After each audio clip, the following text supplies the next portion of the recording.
The man sitting next to you on the bus could be responsible for dozens of disappearances, and you would never know. He would not look dangerous, suspicious, or memorable. His face would blend into the background of your memory the moment you looked away. He would not stare too long or speak too loudly. In fact, by the time you reached your stop, you might already be struggling to remember whether he was ever there at all. That was the most unsettling thing about John. He did not announce himself. He did not hunt with force. He did not need to. He waited for people who were already halfway gone. Most people believed disappearance was violent, a sudden act, a scream, a struggle, an ending that could be pointed to and explained. John understood the truth. Disappearance was slow. It began long before a person physically vanished. It began the first time no one noticed you were quiet. The first time your absence changed nothing. The first time you realized that if you stopped showing up, the world would continue without hesitation. John did not create that realization. He simply recognized it when he saw it. No one noticed the first disappearance, and that was exactly how John wanted it.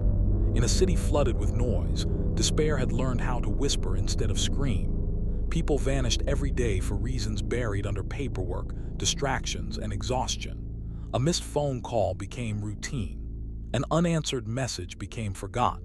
An empty apartment became a new listing with fresh paint and higher rent. John moved through this system like a shadow that understood its shape.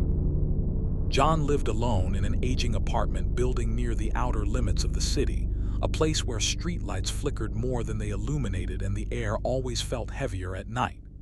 The building had survived too long to be noticed anymore. Inspectors rarely came. Maintenance was minimal. Its walls were thick, its hallways narrow, and its silence oppressive. At night, the structure groaned softly, not as if it were collapsing, but as if it were remembering the countless lives that had passed through it and been forgotten. John liked buildings like that. Forgotten places never asked questions. Every morning, John woke up at exactly 5:30 a.m., his eyes opened calmly, without panic or sound. He did not need an alarm. Alarms startled people, and startled people made mistakes. He sat on the edge of his bed and listened before moving. Listening was essential. He listened to the hum of distant traffic, to the slow breathing of the building, to the occasional siren echoing far away. If something felt unfamiliar, he waited. Routine was his armor. Predictability made him invisible. During the day, John was unremarkable.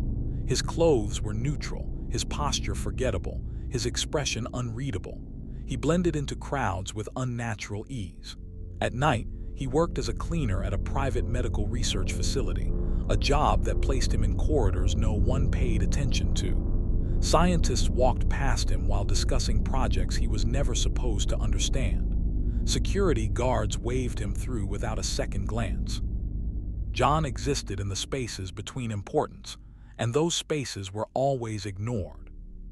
John followed rules not because he feared consequences, but because rules imposed order on chaos. The first rule was patience. Nothing meaningful could be rushed. The second rule was precision. He never chose people driven by rage or desperation. Those people resisted guidance. The third rule was absolute. Never leave a body. Bodies demanded explanations. Bodies created investigations. A body meant something had gone wrong. John believed death was loud and violent, but disappearance was quiet and almost gentle. He chose people who were exhausted in ways sleep could never repair, people whose routines had replaced purpose, people who felt unnecessary even to themselves. John could recognize them immediately. Their eyes lingered too long on nothing. Their shoulders curved inward. Silence followed them like a second shadow.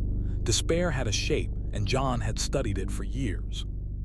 Harold Vance was the first, a retired accountant living 3 floors below John, surrounded by outdated furniture and unopened mail. Harold followed the same routine every evening, walking slowly to a small park behind the building and sitting alone on a worn bench. John observed him for months, never approaching, never interfering. Observation was respect. You did not guide someone away from existence without understanding how deeply they were already fatting. One evening, John sat beside Harold without introducing himself. They shared the bench in silence, listening to distant traffic and the faint sound of wind through trees. Silence always came first. People who rushed to fill it were never suitable. Eventually, Harold spoke about how quiet the city felt at night, how empty it seemed even when surrounded by buildings. John agreed. That single agreement told him everything he needed to know.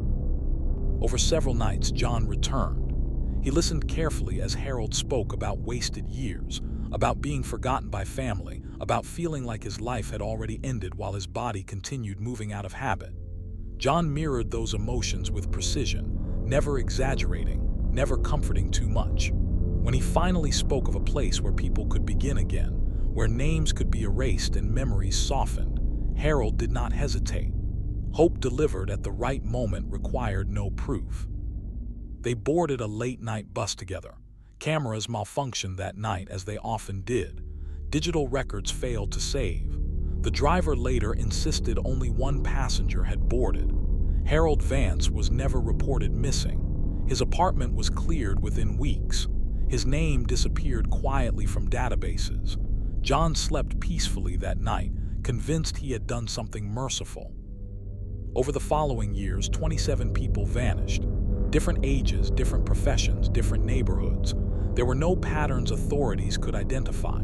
There were no bodies to examine, no crimes to investigate. The city absorbed the absences the way it absorbed everything else. John refined his method, becoming slower, more precise, more confident. Disappearance, he believed, was not cruelty. It was release. Everything changed when John met Mara. Mara worked at the same facility but on a different shift. She noticed details others dismissed. She noticed how John never checked his phone, how his locker remained empty except for a small notebook filled with names crossed out in thick black ink. When she asked him about it, his answer sounded rehearsed. Mara remembered rehearsed answers. She began watching him quietly, carefully. John felt it almost immediately. Being observed created pressure he had not felt in years. She followed him one night and watched him speak with an elderly woman at a bus stop. She saw them board a bus together. She saw John return alone. Mara reported her concerns, but evidence never stayed long enough to exist. The facility protected its work aggressively. John realized then that he was not just a recruiter. He was a tool. The facility was researching identity erasure, controlled disappearance, and voluntary human trials disguised as relocation. John was useful but replaceable. When Mara prepared to expose everything, the system collapsed inward instead. Executives vanished, records burned, investigations stalled, and John disappeared. No body, no footage, no explanation. Years later, people still vanish. Most are never reported missing. And sometimes, late at night, someone meets a man who listens a little too well, who understands silence a little too deeply. If you ever feel like your life is slowly fading, be careful who notices. Because John never left a body. And he was very good at making people disappear.